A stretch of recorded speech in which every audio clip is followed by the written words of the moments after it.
This is Coffee Cruise, conversations for the road ahead. Grab your coffee, buckle up, and let's cruise.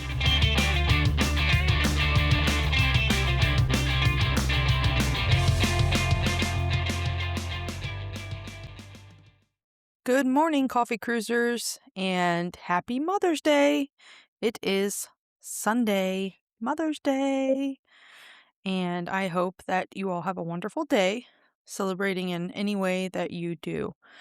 But today's episode is going to be very special because I am going to dedicate it to my own mother, to the woman who raised me, shaped me, supported me, and showed me what it means to love unconditionally. And I will say this now, even if I could be half the mom that she was to me, then I know I'm doing something right. So the conversation you're about to hear is back from the trip that I took to Arizona, where we sat down with coffee, hand in hand, and just talked. And what I love about it is how real it is. You'll hear the differences between motherhood then and now, how much has changed and how much hasn't.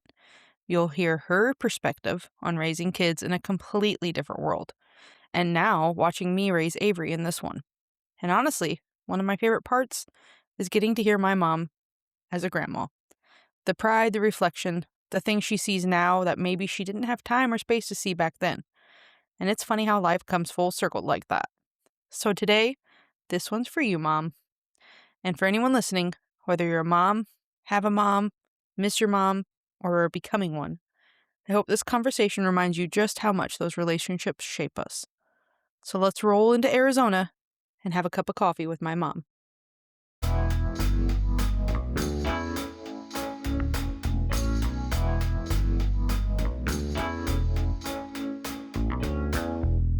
When did you first start drinking coffee? It took me quite some time. I think I was probably 35 or so. Really? Yeah. Dad? And then I only drank it in the winter for a long, long Yeah, time. And just then I 'cause put of my warm? coffee thing up. Yeah. Yeah. And now, of course, like as soon as I smell coffee, I want to get out of bed. Yes. Isn't that crazy? Yeah. That the smell of coffee Yeah. makes you want to get out of bed? Yeah. That happened the first night here. We got in late. So Avery and I stayed up almost till midnight, and then I was wide awake at 6 because I smelled the coffee and Right. had to get out of bed. So it It's a literally comfort. pulls you out of bed. I think it's a comfort. I think it's, for me, when I have coffee, it's my peaceful time. It's quiet. Yeah. I'm usually just up with the dogs, cuddling with my dogs, and then I have my 2 cups of coffee. Yeah, and it's comforting, like you said, even if it's not warm. But I was thinking back to when I ever first had coffee, and I know Grandma Denning used to give us, like, an ounce of coffee with, like, 6 ounces of milk and a lot of sugar. I'm like, did that start the coffee addiction? Or was it you from when I was sick? I guess you used to give me hot black coffee. I kind of remember it. Yeah. Well, I can remember my grandparents doing the same thing. We thought we were big stuff, getting up with them in the morning and having that cup of coffee that was mainly milk that just had a little bit of coffee in it. But I don't know what started your addiction. You're always in on the latest fads. So Yeah. I don't know if it was just you like the different flavors. But yeah, we had a pediatrician that with your asthma who would say once in a while, give her a cup of hot black coffee to help clear up your lungs. I think it worked. I think it did. I can remember a few times doing So there's that. some medicinal properties to Yeah. coffee. You said coffee basically represents comfort to you, and what it represents to me is not only comfort, but an escape. And I think the reason why I like it is because it's a craft too. You know, everywhere you go, different place that has different kind of unique flavors. Just like what I got today, I would have never ordered something like that, but it was their special. It was an orange lavender latte. Right. I didn't really like it, but I wanted to try it. Yeah. I'm not scared to try something new. Well, because you asked me what I would usually order in a coffee shop, you can see that I don't see it as a craft. Yeah, I know, but So it makes you also explore, right? To go see these different Sure. places, and I like atmospheres of Yes. of the coffee shop. Yeah. Well, I always wanted to have that comfy couch cafe where it was books and coffee shop and maybe a computer in the corner if someone needed to use the internet or something. But that never really came to fruition. But that sounds fun. And I love the people that get those little RVs and they doctor them up and they go to the craft fairs and they sell coffees. I love that. I just love the whole concept of it. So I can remember you with the Comfy Couch Cafe because I was so into it and so excited. And I remember you had these books and I would go sit and read them. I don't know if you knew. Mm. I would read them and like read some of your ideas and stuff. And I think that's always stuck with me. But I wanted to ask you, like, because you were probably about my age, maybe a little bit younger, whenever you started Right. dreaming of that. Mhm. Like, where did the dream come from, and why didn't you do it? Well, I didn't do it obviously because I was, entrenched in my career and making really good money and doing well and doing a job that I thought had purpose. Um, but it was a kind of a thing that I thought about doing after I was, out of incarceration. She Um, wasn't really in prison, people. Tell them what you uh, did. no, I worked in the prisons. But, I don't know, I just, after that, I think I just felt like, "You know what? I deserve to be retired, and I can go find that joy when I go to those places. I don't need to run something and be tied down to something." So, that's probably why I didn't do it, but it was fun to research it and to dream about it a little bit. Yeah. And how do you feel now that, like, I'm all into the coffee and I talked about having coffee shop or boutique type thing? The boys are little entrepreneurs too with their brewery. Your granddaughter is showing entrepreneur skills. What do you think about all that? Oh, I think it's great. I mean, I it's exciting to dream about those things and to watch, like, what's, happening next with the brewery, and if you had a little RV sitting out in that parking lot, so people had alternatives to those kind of things and, wanted to sit outside with their pets, and I think it's wonderful, and, I think the world's at a point that we all need comfort places, and, it's really important, like, I'll go to a restaurant, but if I walk in there and it feels like it's just kinda sterile, like a cafeteria, it doesn't even matter what the food tastes like. It's not I don't get that comfort. So, I think atmosphere is everything right now, and I think everybody needs safe spaces, so Yeah. And that's the thing I think about a lot because my dream when I think of a coffee shop is like where people come in and talk to you and stuff. But I am very interested in like the smaller trailer type shops but I feel like I'll be missing that part where people actually come and sit and talk to you, and I want them to have a place to work. I want them to have a place because that's what I look for. I try to find a coffee shop to go work at, but they're all so loud, you know? I right. wanna provide something like that. Well, but you can build that. I mean, you can put your patio furniture out and put beautiful flowers all around you. One of my favorite places in Kansas City, and I don't think I've taken you there, but it is a, florist, and it's huge. It's got, the big greenhouses with all the plants, and in between the plants are tables, and you just go up and order your coffees, and you could sit there all day, and, we love going there. I mean, Jamie and I have gone there and sat there for 3 hours at a time, just, doing whatever, our daily bills or internet or whatever, and just sitting in that because I think that, again, that's an atmosphere and with plants, there's so much research about all the The oxygen and all the benefits. great things, but it also is just something that feels good, and so I think you can create that anywhere, really. Yeah, there was a place that Mike and I went to, and I'll always remember it. This is how long? 15 years ago? I don't know. We were dating and we were in California and it was this was like right when breweries were coming around and it was similar to this coffee shop we went to today. It was like an old barn and you just went up and ordered and then you went out into like the orchards and fields. It was all private and you just sat at a picnic table. Yeah. But yeah, that type of exploring is cool to me. Okay, what was your we're going to go into motherhood now cuz it's Okay. changed so much. Oh, what was your biggest mom hack? Mm. To get you to pick up your toys, I told you there were slimy soul suckers out, and that if you left a toy out, the slimy soul suckers would come visit you. Whitney, That this was a is great mom hack because you guys did it. yeah, that's true. Or I would do things like say, "Let's see who's the fastest at picking up the toys. Ready? I'll set the alarm," and I'll start counting down, and you guys would run like crazy in the backyard to pick your stuff up. Yeah, because if we didn't, you also hid them. I had very children that were very into competition with each other. Yes. Don't know where we got it from. I should remember this, and I do for the most part. Cause did you pack lunches or were we lunchable kids? What is lunchable with kids? I mean, do you Did ate you make lunch us at homemade school? lunches, or did You had a we choice, but most of the time you yeah, guys liked the school food, you were fine with it, and right. then when you got to high school, you wouldn't even eat, Yeah. so that was something. Oh, I ate, just not much, but Right. Yeah, did you? Whitney was Yeah. not she would skip lunch. Mm, not healthy. What did you do when we embarrassed you in public? I don't can't think of too many times that you ever embarrassed me in public, so I'm not sure what the answer Really? would be. I can only remember once with Avery. She was probably 2 or 3, 2, and we took her to that Books A Million bookstore. There was a toy she wanted, and we said no or whatever. She threw the biggest fit. Like, we had to carry her screaming and kicking and tried to force her into the car seat, and it was very, traumatic, and so we just stopped and just let her throw her fit in the car. She never did it again. Yeah, I don't recall you doing that. Now, what I do recall is one time, Ashley, you were maybe just 2, and I was in line at the grocery store, and somebody that I worked with who wore a lot of makeup, and I mean a lot of makeup, and kinda had wild hair was there, and she came up and talked to you, and you said, "Clown, clown," and I was very embarrassed about that, trying not to laugh, and she kept saying, "No, what is she saying?" I said, "I'm not really sure, she's just learning new words."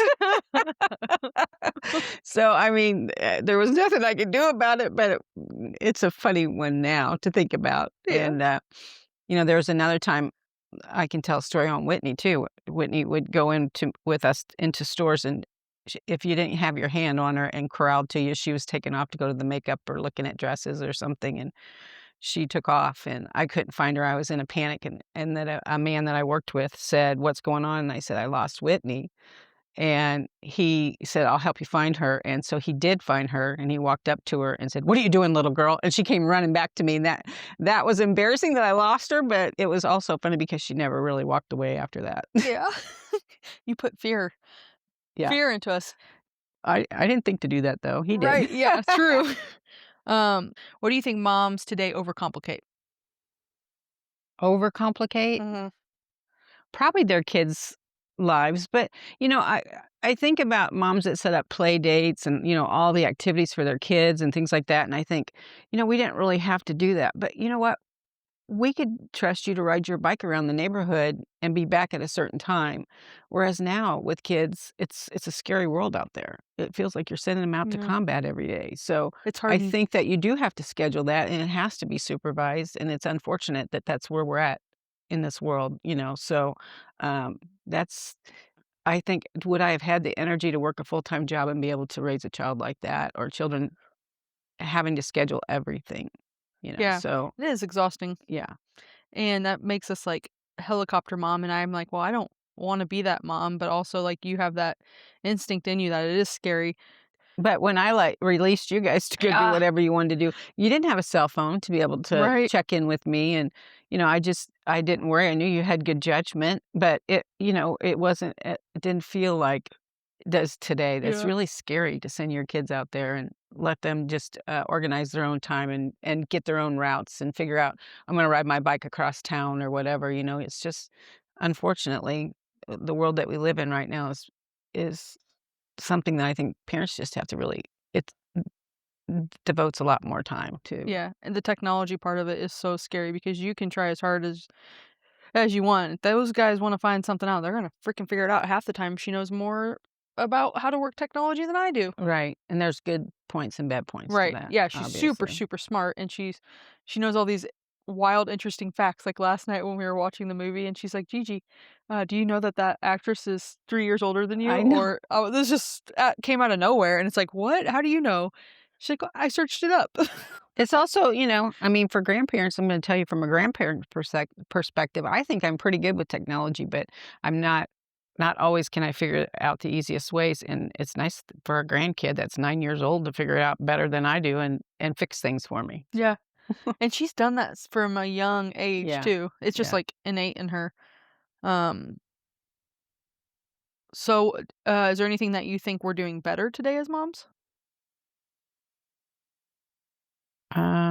Well, yeah, I mean, I think every parent's different, so I can only say what I witnessed, from you, obviously, is, you taught her to be she's very independent. She has a lot of tools. I call it tools on your tool belt. She's good with technology. She's good with art. I mean, she's been exposed to so many things, and you're so good about teaching her.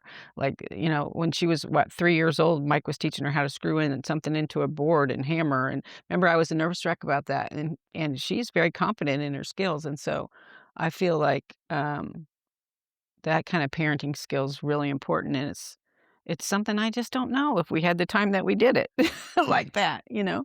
I I think mean, about obviously, you guys knew how to do a lot of things yeah. at a young age. You were very helpful, but, she just exudes confidence because she does have a lot of tools, Mhm. so I think about that sort of stuff a lot too, though. I remember when we had Avery and you just sat back and watched, and you said you commented how you surprised you were to see us so comfortable and natural in it, and a lot to like what you're saying now. Do you think it's, one big difference is you had me at 20, what, 21, and I had Avery at 31.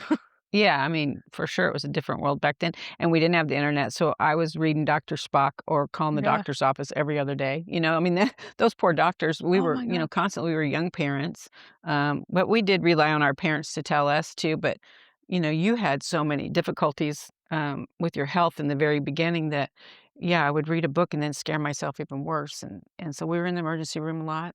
They didn't Yeah. have those easy care centers where you just Right. went in, you had to go into the emergency room, so I can remember doing that quite often, but, yeah, there are some things that have facilitated parenting, I think, for sure. Well, that's the one thing, like, with technology because I remember feeling so scared that first night that she was at home. I was so scared of, like, sudden infant death syndrome, like, all these things.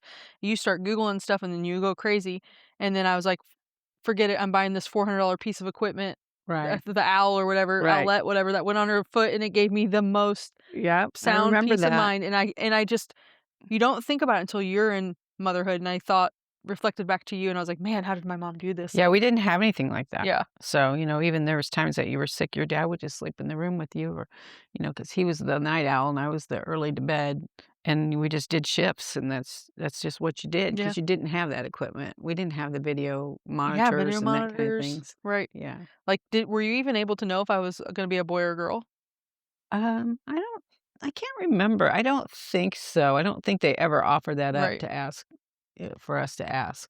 It's just crazy because technology has changed so rapidly that people forget, like, our parents didn't have this, Right, but I could never relate to you more going through motherhood than I can now. Like,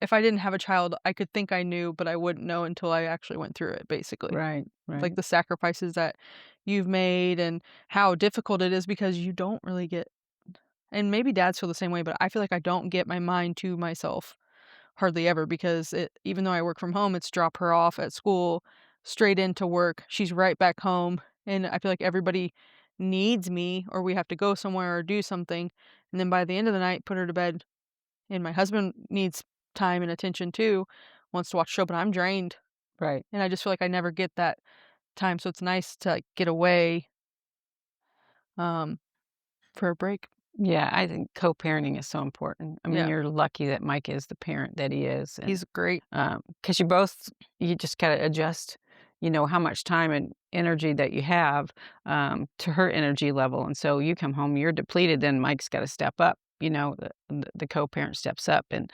I think that what I see from you guys is there's definitely some equal parenting going on, some really good stuff, but I do see, that she's very attached to both of you, which is a good thing. Mhm. And sometimes it doesn't feel like a good thing, I know, but for her to adore you and to honor you, and that's what I see is that she does take the time to listen. If she's being disciplined or something's different, she takes the time and she reflects on that, and that's really good. That shows a lot of maturity, but it also shows good modeling on your behalf. Yeah.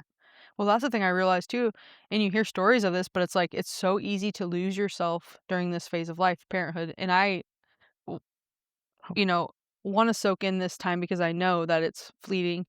But I also have my own dreams and aspirations, and Mike does too. And she's amazing at following along with us. But like same, you were very successful in your career, so had to feel the same for you, like to not lose yourself. Basically, make sure like that balance between being there for all of our sporting events and Right, but then when I got into the administrative role and I was gone a lot overnights and things, those were the difficult times, yeah.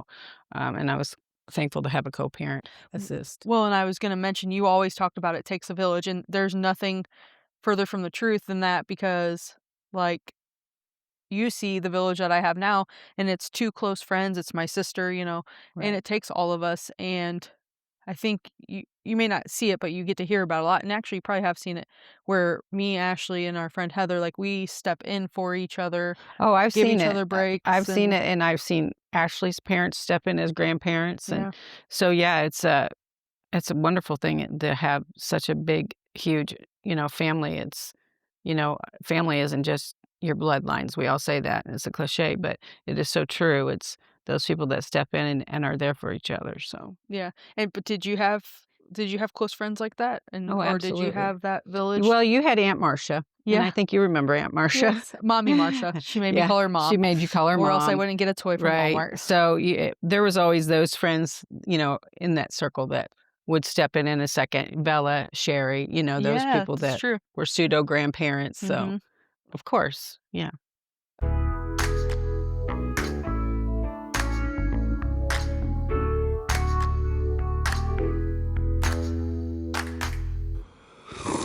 Alright, you know what that sound means.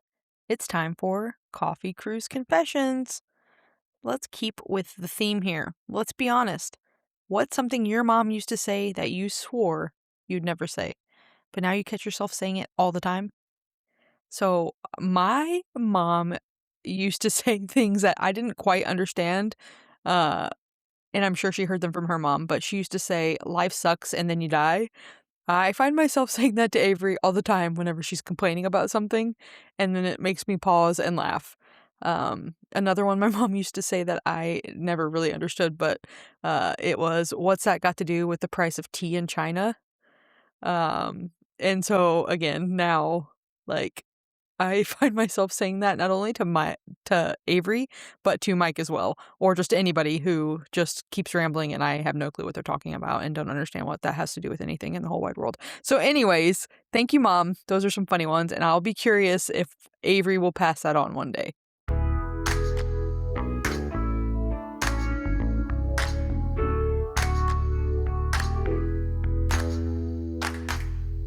Okay, last couple questions now.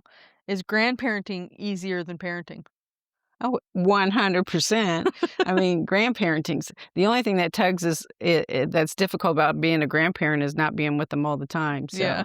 so, but it is a joy because not only do you see this child that reminds you of your own children and probably some of the things that you didn't miss or you were too tired to pay close attention to, now you've got the time and the mind space and the head space to be able to pay attention and to appreciate what you see. See, I like that you just said that, the mind space. I think that's I didn't know how to put that into words. That's what I'm struggling with, right? Right. Having the mind 'Cause you're space. overloaded. Yeah, Mhm. that's what I said. Trying to work a full-time job, take care of several businesses, all the hobbies that you have, and be a parent and just coordinate those activities, it feels overwhelming to me. Mhm. So I understand that. Yeah, but I'm very good about wellness and taking care of myself and recognizing when I need that, right? Well, Like that's because the you set some really reflexology. good Yeah. boundaries for yourself, and I that's always get very important. massages, and but I always want to make sure that I have intentional time with Avery and family time with Mike, and we like to go jeeping And and all the different still things. carve out space for your coffee Yes. and Yeah, and your friendships. if it requires me and Ashley getting up at 5 a.m., that's what we had to do to Right, get episode 2, you know? right. So, yeah. Sleep's overrated. Yeah, forget sleep. You sleep when you're dead, right? Um, the last thing, what makes you proud watching me as a mom? The fact that you are such to me, I think you're just such a great mom and that you're very open with your daughter. I mean, if she, is interested in what you have to say or has questions about what you have to say, you're very open and you break it down exactly to what she needs to understand it. So, I mean, and you're just loving and patient and kind, and I think that sometimes is not there when you don't have the headspace, and I admire that about you. And that's crazy because I could only strive to be as good of a mom as you were, and I hope that you see similar qualities in my parenting that yours similar to yours. Yeah, I do, but I also think, boy, I fell short on some areas because, you look at it and you're like, oh, I maybe I didn't react that way, So, but again, I think it's all about modeling behavior, and I think it's about, um, learning different ways to cope and to nurture, and then nurturing is very, very important, And I think because you've nurtured Avery so well, she's gonna be the best mom too, if she Yeah, chooses to be so. I think so too. Well, thanks, Mom. I enjoyed having a cup of coffee with you. I enjoyed my coffee too, although it's cold now. Okay, well, that's the story of a mom. Yeah, exactly. Alright. Peace out. Peace out.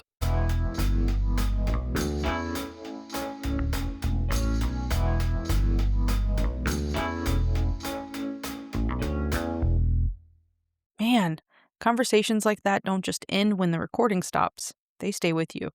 And I'm really glad that I will actually have this one for the rest of my life. I'll be able to come back and listen to this and hear my mom's voice and our natural conversation. And I think what hit me the most sitting there with my mom was realizing how much of who I am as a mom started with her. The way that she showed up, the way she loved my sister and I, the way she made things feel safe, even when life wasn't always easy. And now being on this side of it, raising Avery, trying to balance it all work, life, dreams, exhaustion, all of it. I understand her in a way I never could before. And honestly, it gives me so much perspective because motherhood today looks different. It's louder, it's busier, it's more connected, and yet somehow more overwhelming at the same time. But at the core of it, it's all the same. It's love, it's sacrifice, it's showing up even when you're tired, and it's figuring out as you go and just hoping that you're getting it right. And one of my favorite parts of the conversation was hearing my mom talk about being a grandma. The way she sees Avery, the pride she has, the space she has now to slow down and really take it all in. It just kind of made me realize something. We're all just in different chapters of the same story. Daughters becoming mothers, mothers becoming grandmothers, and somewhere in the middle of all of that, we're learning from each other in ways we didn't even realize at the time. So today, I just want to say to my mom, thank you for everything you gave me, for everything you taught me, and for continuing to show up now in a whole new role. And to every mom listening, you're doing better than you think you are, even on the hard days, on the messy days, and on the days that you feel like you've got nothing left to give. And if you're lucky enough to still have your mom here, maybe this is your sign to call her. Sit down, have the conversation, ask the questions, because these moments are fun and they matter and they'll stick with you for the rest of your life. And they become the stories that you'll carry forward. And maybe one day you'll be sitting down with your son or daughter and having the same conversations. And before we wrap this up, I want to take a moment because I know today isn't easy for everyone. For those of you spending Mother's Day without your mom, I just want to say you're not alone.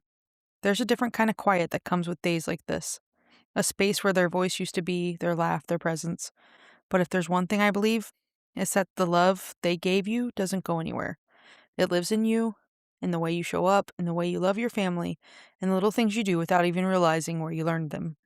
So today we honor them too. The moms who shaped us, the ones who are still guiding us, just in different ways now.